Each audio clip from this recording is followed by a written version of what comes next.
It is the 9th of December. This is Rabbi Furst, Mishna Berura. I don't see any yogurt in the refrigerator and I forgot to buy it. Oh, you do the shopping? I do the shopping. I don't buy yogurt because my Aisha's child does it. She's been doing it for many, many years. So Very good. And she's yucky and she doesn't forget. Okay, good morning again. This is Rabbi Shlomo Furst here, Yeshivat Samanavshi here in Yerushalayim, care of Zoom. And we are learning our second shir this morning in the Mishnah Berura, Hilchos Nesias Kapayim, otherwise known as Birkas Kohanim, in Siman Kuf Chaf Het. That's 128 in Orach Chaim. And we'll be starting in Sivkat and Yud Zayin.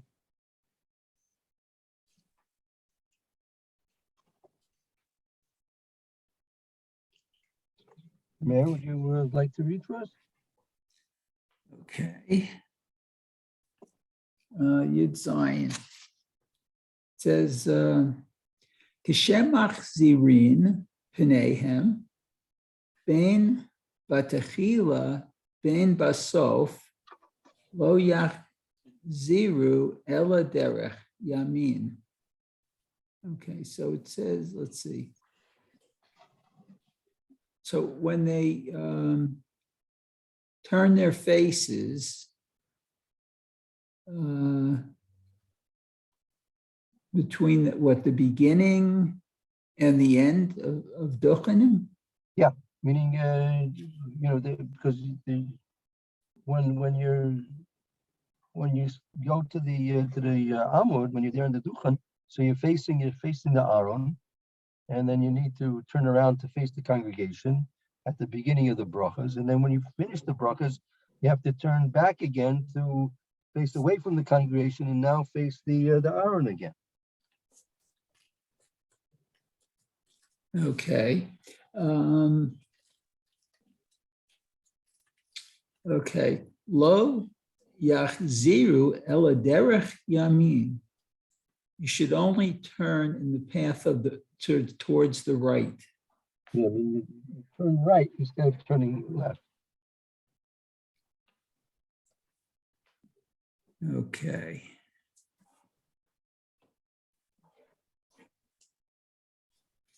Let's see. So Haggah says, Kishe Yordin min haduchen lo yigu ben alehem.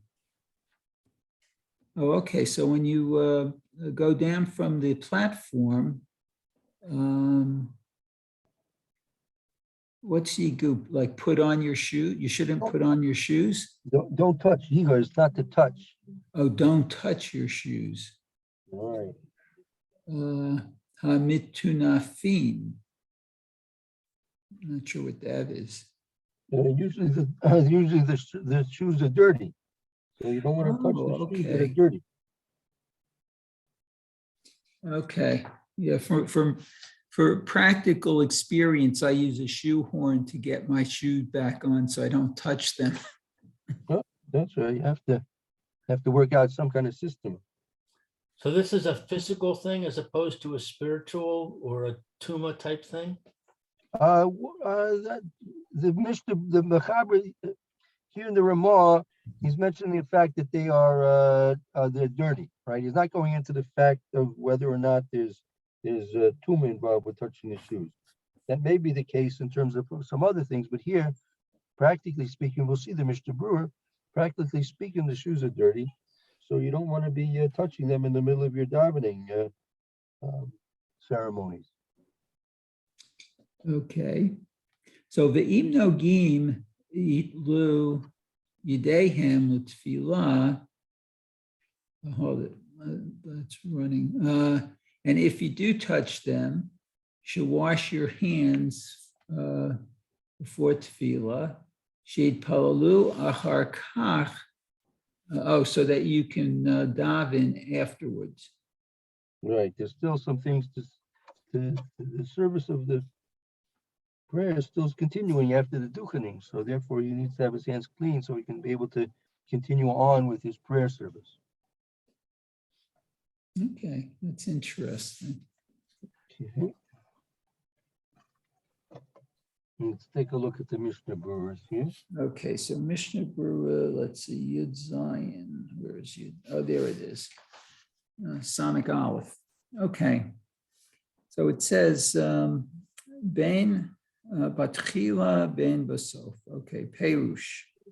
Batchila Kisheolin Leduchan Upenehem Kalafei Hahechal Shehu Bamizrach. Okay, so initially when you go up to the platform and you face towards the Aron, that is in the direction of east. It's east. Correct, that's right. Okay. What is klape? In the direction of.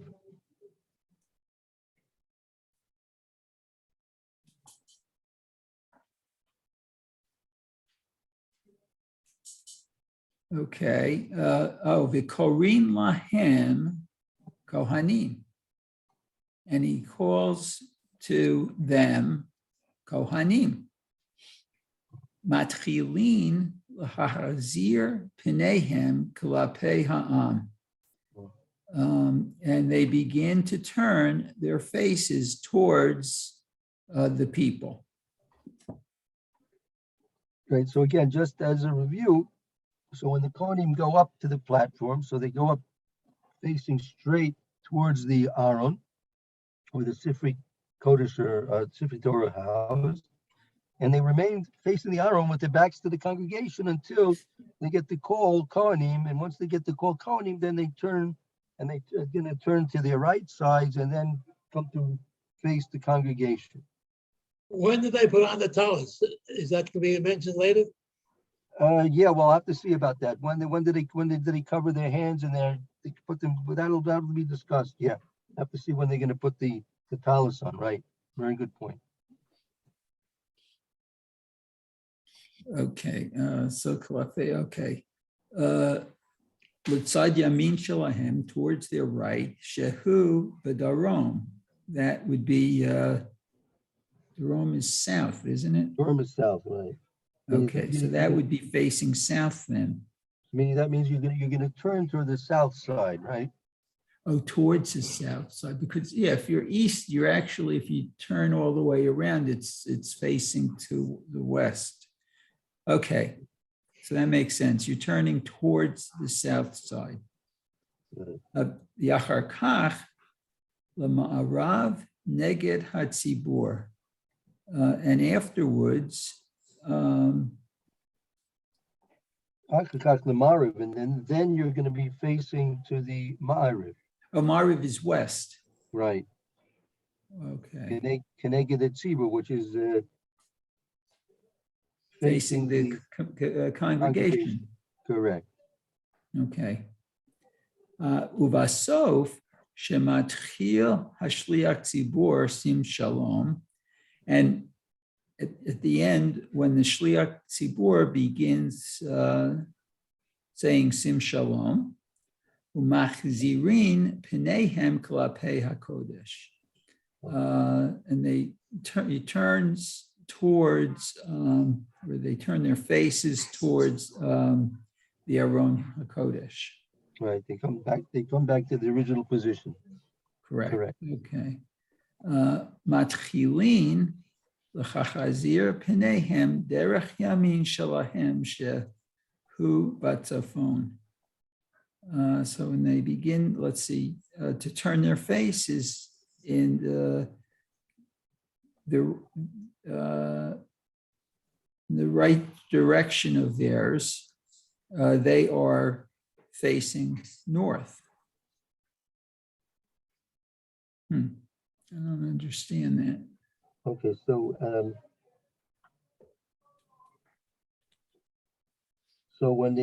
again, if they're facing if they're after the brachas and they're facing the congregation now, so now they want to return, right? Right. Matkila shots, Simshol. In the end, after the brachas, when the Shliach Tzibur begins to say Sim Shalom Machzir Pneim, Klach Bikodesh, they now return to be facing the Aron HaKodesh. So Matkilin Lachzir Pneim Derek Yamin. So they go and they start turning to their right side, Shubat Tzafon, which would be to the northern direction. Oh, northern direction, but not, they're not turning to the north. Okay, northerly. Okay. V'achar kach litzad hamizrach neged ha'chechel. And afterwards, to the east, the side east, facing the Aron, the Heichal. Right. Okay, kasheyordim min haduchan. So when they go down from the platform, lo yachziru achorehem laheichal. So when they go down from the platform, they do not turn away from the heichal, right? You're not supposed to have your back again facing the Aron HaKodesh. Okay, Ella yitzadidu ziru pinehem kitzat lehechal. But not yitzadidu. That they shift to the side. Oh, they go, on this, they go to the side and they return a little, facing a little towards the Aron, the Heichal. Right. Meaning they're facing parallel to the Aron. So then they're looking half. Their right side of the face, in other words, is facing the Heichal. As they go down. Okay. Kitalmid niftar me'rabo. Oh, as a Talmud, what would leave his Rebbe? Yeah, that's right. Okay. Shemachazir panav elav b'tzeito mil panav. Let's see, machazir, and they return. Panav elav b'tzeito.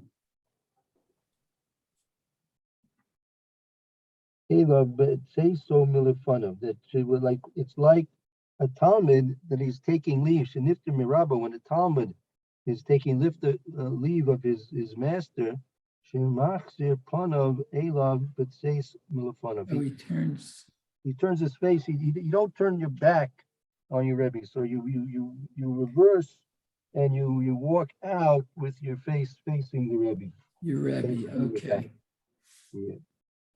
So likewise, when you're coming down from the Aron, right? You should be stepping. You don't turn your back to the Aron. You should be stepping down with facing the Aron somewhat. That's the way it works there. You should step down with I think your right foot first. Step backwards. Why would that be backwards? See, well, when your back is to the Kahila and you're facing the Aron, right? Yeah. So your first movement should be a step back, not to turn around, not to turn your back immediately on the Aron HaKodesh. Isn't that what it's the point? Right. So you're sort of sideways to the Aron. And I always thought that when I step up to the Duhening, I always step up with my right foot first. And when I step down, I also, because I guess my left side is actually facing the Aron, and I go down with my right foot first. And when you're stepping down, you have to, where you diving, there's a platform that you have to go up to onto? It's one step. It's So how do you walk, when you're walking down that step, how are you walking down that step? What direction are you facing when you're walking down that step? Right, that's what I'm trying to figure out. You step backwards down that step? No, I turn 90 degrees, so my back is not facing the Aron. Mhm, And when I go down, I use my right foot first. mhm. And once I'm Basically down, sideways, yeah. once I'm down, I'm just about next to the Rav of the shul. Well, everyone is, because that's where he sits. And so I certainly don't want to have my back facing him. Right. So that's how it works. We have a very small shul, and it's sort of cramped quarters, especially on Shabbos. Mhm. Good. Okay. That's a shame.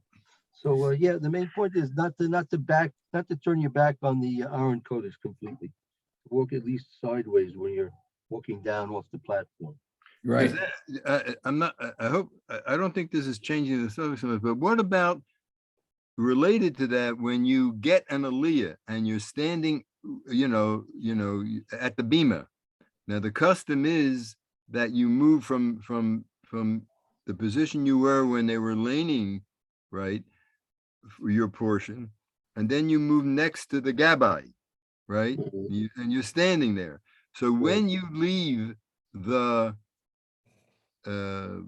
bima, what's the appropriate procedure you should use? Well, You just in don't. general, you should take when you go up to for an aliyah, you should take the shortest route to the Right, to the- yeah.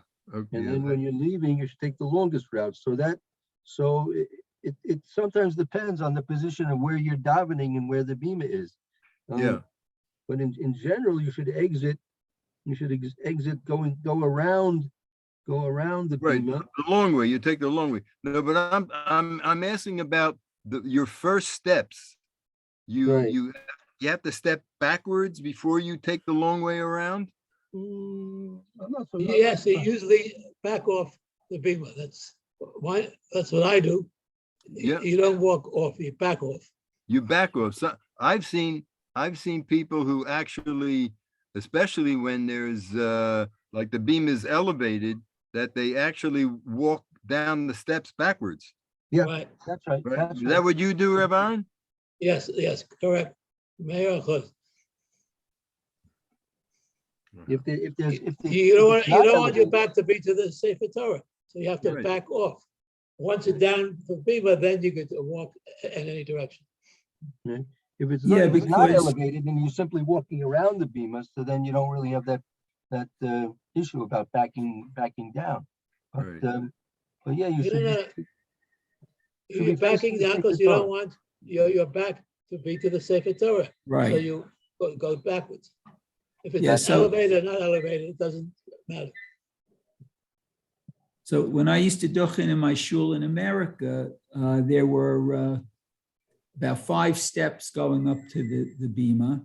Going up was easy because you're going up facing forward, but coming down Mhm. facing the Aron, I always use the banister, Mhm. make sure I don't fall off, going backwards, so I don't fall off the one of the steps.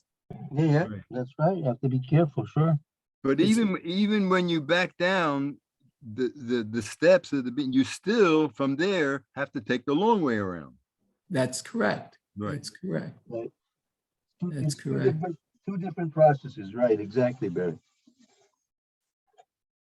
But Okay. Usually when you back down, usually there's a little gate around the bima. So you hold on to the gate so you shouldn't fall. yeah, the gate, we had a railing, but A railing. That's the proper word, the Yeah. railing. There's a railing. Yeah.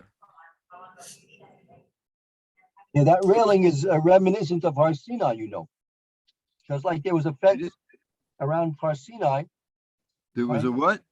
there was a fence around Har There's Sinai. a fence. Yeah, very interesting. There Yeah. was a fence around Har Sinai? That's right. Yeah, so the people couldn't get too close. Yeah, Oh, Hashem said to oh, Moshe. yeah. Oh, yeah, I So, see. so the bima is reminiscent of, symbolic of Har Sinai. And obviously the sacred Torah is reminiscent of the giving of the Torah to Klal Yisrael. And you have the fence. You have the fence around the bima as well. Okay. Very nice. Very nice. Okay. Let's see the next Okay. Mitunafim, we said that meant dirty. right. When the Kohen come down and they're putting on their shoes, they should be careful not to touch the shoes, which are dirty. Right. Okay, near the hachi kamor. Kamor. It appears That this is what's being referred to. Yeah, they I'm don't. sorry? The Kohanim in my shul, what they do when they come down off the bima, they off the duchen, they slip their feet in their shoes, but they don't tie their laces. They don't until after davening is over. Then they tie their laces and then they wash their hands again. Right.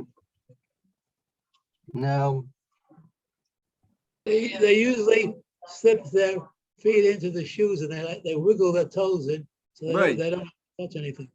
Right. And then they don't tie their laces till davening is over. Oh, yeah, so they don't touch their shoes. Okay, that makes sense. Okay, so kamor, as it says, what's it say? Stam min alayim kemitu nafim hain. So stam doesn't mean wait, does it? Wait to tie your shoes? no, In stam means general, in general. Oh, in generally. Oh, generally, okay. Oh, the shoes that are tied, that they tie. Oh, so that, no, in general, shoes, right? are dirty.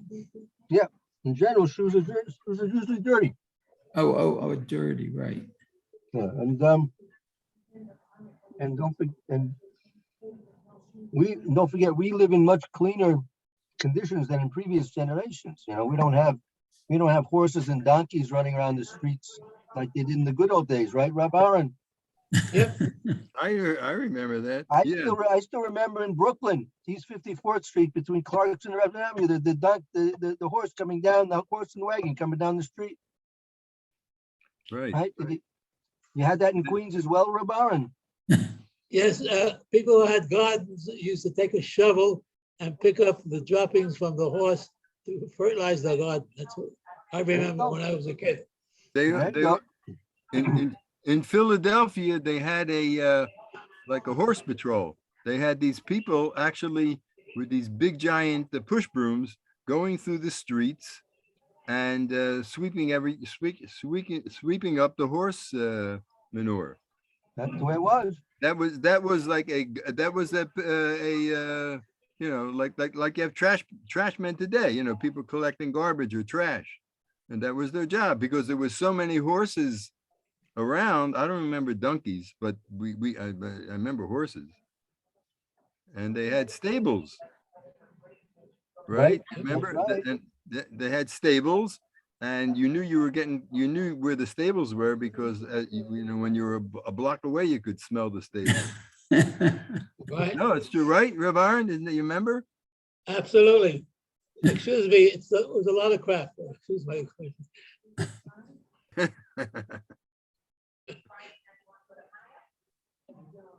Okay, let's see. Oh wow, it's almost, we have time. Yeah, we've got a little bit of time. take a look. There's a Ber Hativ here. If you notice the Ber Hativ in Sif Katan Lamed, take a look what the Beit here says over here, if you have it. Oh, Hamitunafim. What's that? V'hu hadin? Yes, Okay, v'hu hadin, kishehem nikiyim. I'm not sure what that abbreviation is. Kemoshe Kasav B'Sif Dalid Sif Yud Tes. Oh, okay, so it's pointing to where the din is. Okay. The davka, the na'alayim, shetzarichin, kishira, shenaga bahem, aval b'minalayim, she'ein sarik, liga bahem. Oh, wait. Ein Sorak Natila. Oh, ain't sorek matila. Oh, so if you don't need to touch them. Oh, Meaning, okay. if you have shoes that are tied, so when you're tying your shoes in general, you're probably going to be touching the shoes. So therefore, you're gonna have to wash your hands. But you don't. But if you, or as you use, like as you said, you use a shoehorn and you just slip on the shoes, or like you're gonna put on the shoes and not tie them. So there's no necessity of washing your hands with without touching the shoes. Oh, okay. Excuse me, I saw in some communities, they put on slippers. They don't want to go in their socks. So I think it was in the Yeki community. It wasn't Mechubad. Is that mentioned any place? To go in socks, the Machaber mentions about that they can go up and daven in the socks, and they can wear a like a slipper type of a thing as well. Oh, okay. Yep, that we saw that was in Sif Sif Hay. You want to turn back a page or two and look in Sif Hay? Sif Hay.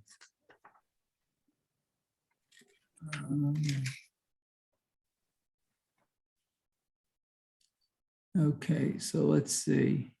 Okay, so it says, Lo ya'alu ha-kohanim laduchan b'mina alayim. Okay, so the Kohanim can't go up to the platform with shoes on. Aval b'vatei shokayim sharei. So is that slippers, b'vatei shokayim? Those are actually hip boots. Those are hip boots. Oh, but hip boots are allowed? Right. Mr. Berura explains over there that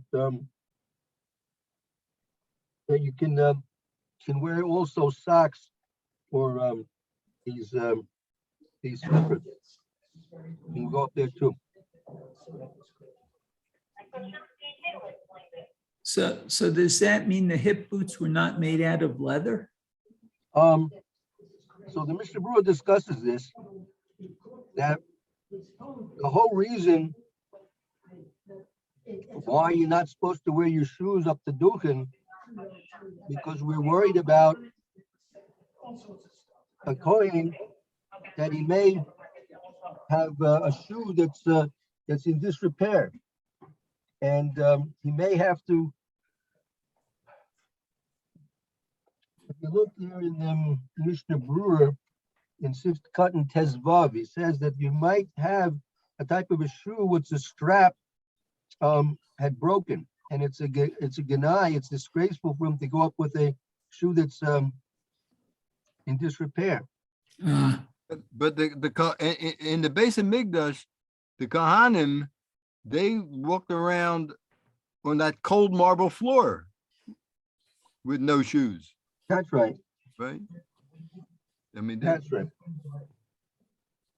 But Mishna Berura explains that about walking around barefoot, it's not nachon olas adukin yayif mamish. Derek and I. that it's not a halacha, it's not usur, but it's not proper that you should go up barefoot. Because we don't walk around barefoot. In our times, most people don't walk Right. around barefoot. Right. Mhm. But you're right. In the base of Mikdash, base of Mikdash Mimra Remenu, the voter was done with the Kohen without wearing anything. Admas Kodesh was holy ground. Okay, and we'll have to stop here and continue next week, Mr. Shem. And as I said, tomorrow 9:30, if anyone wants, we can discuss some things about Chumash. And until then, everyone should have a good Shabbos. If I don't see you tomorrow, Hey, have a good Shabbos. Be well. Shabbos, Okay. Shabbos. thank you. Thank you. Shabbos. Everyone, well, bye.